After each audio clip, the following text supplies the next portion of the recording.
Halo, aku Peti dari podcast Main Mata, salah satu podcast buku yang ada di dalam jaringan Potluck. Sebentar lagi, tahun 2020 akan berakhir. Tahun yang menyebalkan untuk sebagian besar orang karena pandemi membuat situasi jadi nggak terduga, termasuk situasi dunia penerbitan buku baik di dalam maupun luar negeri. Meski begitu, bukan artinya nggak ada buku-buku berkualitas yang hadir di tahun ini. Para penulis dan penerbit pun tetap berkarya untuk melahirkan buku-buku menarik yang menemani kita di masa pandemi yang entah kapan akan usai. Di video ini, aku merecap buku-buku terpopuler yang berasal dari tanah air. Sedikit disclaimer ya, pemilihan buku ini murni berdasarkan pendapat pribadi.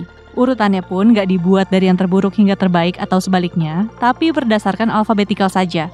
Kalau nanti kamu suka dengan video ini, jangan lupa like dan subscribe channel YouTube Potluck Podcast, lalu follow juga di Instagram @potluckpodcast, PODLUCK Podcast. Yuk, mari kita simak kaleidoskop 10 buku Indonesia terpopuler tahun 2020. Buku pertama berjudul Aib dan Nasib, ditulis oleh Minanto. Di Goodreads.com sendiri, buku ini mendapatkan rating 3,9 dari 48 orang yang memberikan rating. Buku ini mengangkat kisah yang berasal dari Tegalurung, sebuah daerah yang terletak di sekitar Indramayu Cirebon di ujung timur Jawa Barat. Di dalamnya diceritakan konflik-konflik asmara, kemiskinan, hingga politik yang seperti mendarah daging, dengan latar belakang kisah yang terjadi di daerah pedesaan di Indonesia. Cerita di dalamnya semuanya dibawakan dengan alur maju mundur. Ini juga yang membuat buku ini menjadi lebih menarik. Aib dan Nasib adalah salah satu buku non-Jakarta yang terbukti bisa mengangkat kisah lokal dari berbagai daerah di Indonesia dan membuka mata kita semua bahwa negara ini begitu kaya dengan budaya yang beragam, tapi di saat yang sama, setiap daerah memiliki konfliknya masing-masing. Buku kedua berjudul Cadel, sebuah novel tanpa huruf E yang ditulis oleh Henny Triska Idekaman. Di Goodreads.com sendiri, buku ini mendapatkan rating 3,94 dari 69 orang yang memberikan rating. Buku Cadel ini luar biasa unik karena sama sekali nggak ada huruf E di dalam ceritanya. Dan ini juga bukan cuma gimmick biasa, tapi memang ada hubungannya dengan cerita di dalamnya. Cadel bercerita tentang kehidupan di negara Wiranacita yang dipimpin oleh seorang diktator bernama Zaliman yang Mulia. Karena sebuah sebab, Zaliman yang Mulia berusaha keras untuk membatasi obrolan di masyarakat, melakukan pemberedelan buku, hingga penggantian kamus. Sebuah buku yang luar biasa unik penulisannya dengan cerita yang juga nggak kalah seru. Buku ketiga berjudul Dari Dalam Kubur, ditulis oleh Suchen Marching.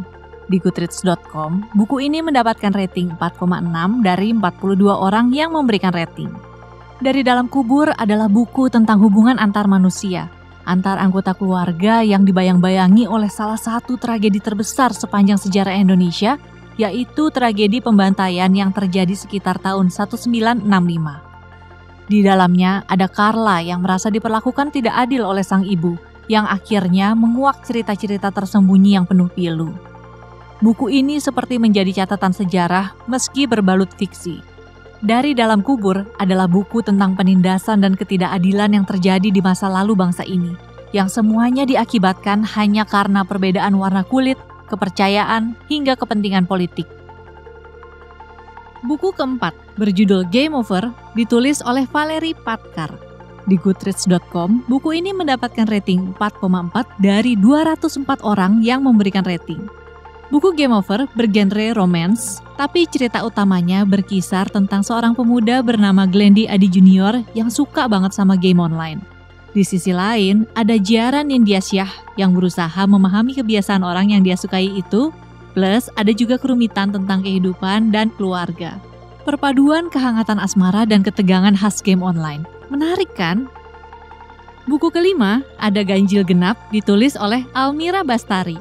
Di Goodreads.com, buku ini mendapatkan rating 4,02 dari 721 orang yang memberikan rating. Ganjil Genap bercerita tentang seorang perempuan bernama Gala yang akhirnya harus menjomblo setelah diputusin secara tiba-tiba oleh sang pacar. Padahal, mereka udah berpacaran dalam waktu yang cukup lama. Gala pun harus menghadapi tekanan yang biasanya diterima oleh para perempuan single di Indonesia yang usianya bisa dibilang sudah tidak muda lagi. Ia harus menjalani hidup yang penuh drama, pilu, serta canda bersama para sahabat yang setia menemaninya. Buku ini bisa menjadi teh hangat bagi para jomblo di luar sana yang mulai merasa tertekan menghadapi ocehan sana-sini.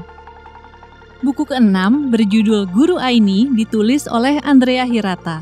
Di Goodreads.com, buku ini mendapatkan rating 4,49 dari 416 orang yang memberikan rating. Buku ini berkisah tentang seorang guru yang sebenarnya mempunyai kecerdasan di atas rata-rata dan berpotensi untuk hidup penuh kesuksesan. Tapi karena beberapa hal, ia memilih untuk menjadi guru dan mengabdi di desa. Namun, justru di sana dia bisa tampil menonjol, memberikan inspirasi dan menjadi kenangan di mata murid-muridnya. Kelihayan Andrea Hirata untuk membuat kisah yang menyentuh dan cerdas menjadi bumbu utama bagi buku bersampul kuning cerah ini. Buku ke-7 berjudul Lagi Probation, Menikmati Perjalanan Mencari Kerja, ditulis oleh Samuel Ray. Di Goodreads.com, buku ini mendapatkan rating 4,09 dari 105 orang yang memberikan rating. Ini bukanlah buku panduan mencari kerja yang biasa kamu temui. Ada pengantar tentang pola pikir yang harus kamu miliki sebelum melamar sebuah pekerjaan.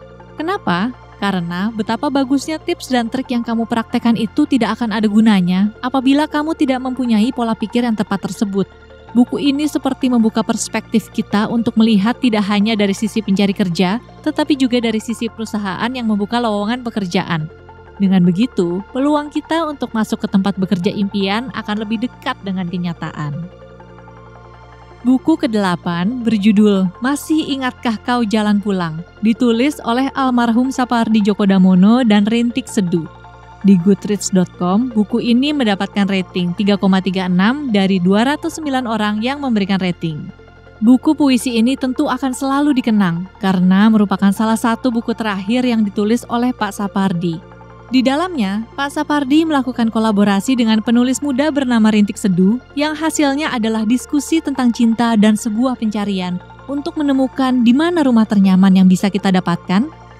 Ingin mengenang Eyang Sapardi Djoko Damono? Buku ini adalah salah satu yang harus kalian baca. Buku ke-9 ada Perempuan yang Menangis Kepada Bulan Hitam, ditulis oleh Dian Purnomo.